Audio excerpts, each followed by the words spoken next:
Hi there, I'm Sewing Susan, and together we're going to make a Milkmaid panel dress. Lay your pattern pieces on your chosen fabric and draw or trace it off. Cut a piece of binding along the self edge 4.5 centimeters wide, or the width required by your binder foot on your sewing machine. Next, we're going to trim the front section from the two middle sections that we have cut from our pattern. Next, you're going to join both the front sections and the back sections by overlocking the back and the front right sides together and overlocking it down the edge.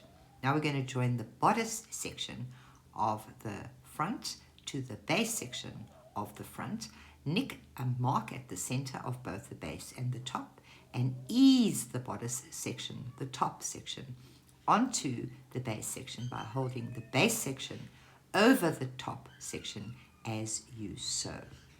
There we have the front stitched together, and now we're going to join it to the back section, overlocking the sides together. Next, cut a piece of elastic